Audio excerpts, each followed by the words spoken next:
He knocked 3 times, not like a brother coming home, like someone seeking shelter. When I opened the door, he stood there under the porch light, rain in his hair, a cut splitting his lip. His shirt stuck to his chest, dark with blood. "Elias," I said.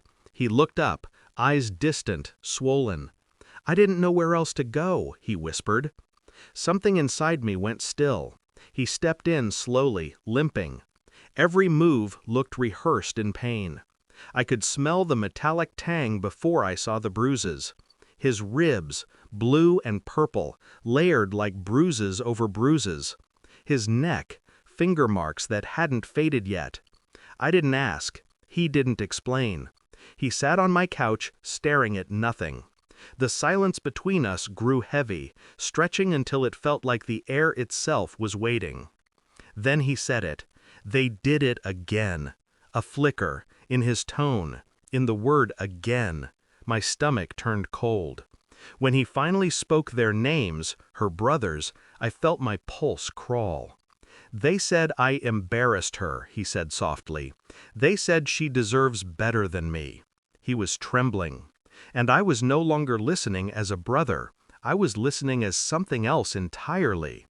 For weeks, Elias had defended them, said they were protective, traditional, hot-headed.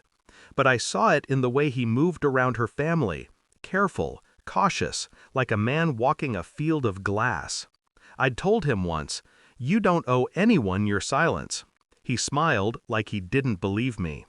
Now the truth sat between us in this dim apartment, the sound of rain against the window marking time while his world cracked open. "She doesn't stop them?" I asked. He looked down. "She says it's family business, that I shouldn't provoke them."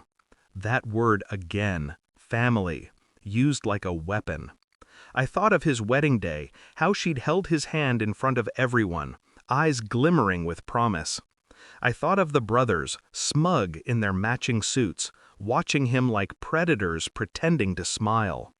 Elias had always been the quiet one, too forgiving, too patient.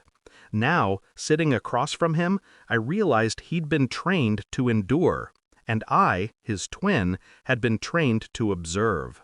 That night, when he finally fell asleep on the couch, I sat in the dark and watched his chest rise and fall. Every bruise had a story he was too afraid to tell. But I wasn't afraid. Not anymore. The next morning, I started watching. Not them, her. I went to her cafe unannounced. She smiled like nothing had happened, like her husband wasn't bleeding somewhere behind my locked door. "Elias working today?" she asked. "No," I said. "He's resting." Her expression flickered for half a second, something like guilt buried under control. That was enough. Over the next few days, I learned their routines. Her brothers worked construction, same site, same bar after, same routes home. Elias stayed in my apartment, healing in silence. He didn't know what I was doing. I didn't tell him. One night, I went to him with an idea. "You said they think you're weak." He nodded. "Then let them think that," I said. He looked up, confused. "What are you saying?" I smiled. "Let's remind them who they're dealing with." We were identical. Same face, same build, same voice. A perfect mirror. He stared at me for a long time. Then something in him cracked, a glimmer of something fierce and broken all at once. "You'd really do that?" "For you," I said, "but mostly for me." It was almost too easy. I wore his clothes, his wedding ring, his silence. When I walked into that house pretending to be him, they didn't even look twice. The first brother, Rami, made a joke about our little argument last week. I smiled back. No hard feelings. They relaxed. That's what predators do when they think you've accepted your place. Over dinner, I listened. They laughed about putting him in line. Even she joined in. Softly, but she did. I kept my face still, my pulse calm, my mind cataloging every word. When Rami left the room, I followed him.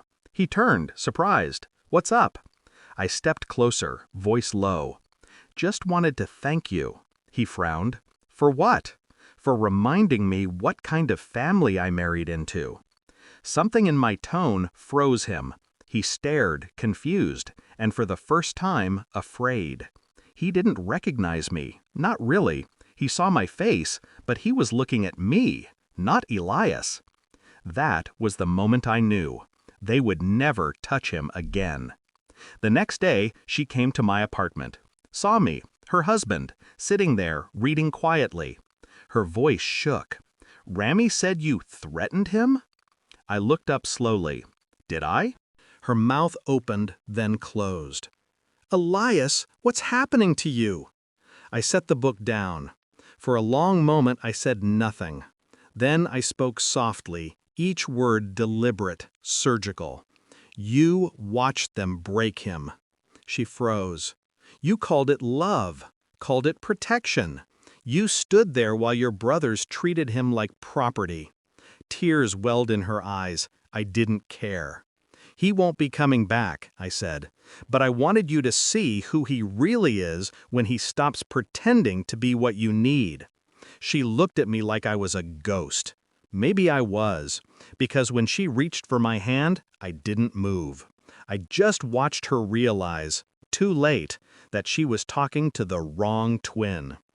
Elias left town that night. I drove him to the station. He didn't ask what I'd done. I didn't tell him. Sometimes silence is mercy. As the train pulled away, I caught his reflection in the glass. Half his face mine, half his own. A man reborn from the wreckage of other people's cruelty. He waved once, then he was gone. I walked back to my car, feeling nothing. At her house, they would still be trying to make sense of what happened, of how their control slipped, of how their victim vanished and left his ghost behind. I smiled faintly. They would never lay a hand on him again, because now, when they looked into the mirror, they'd remember my face, the one that never flinched, the one that finally looked back.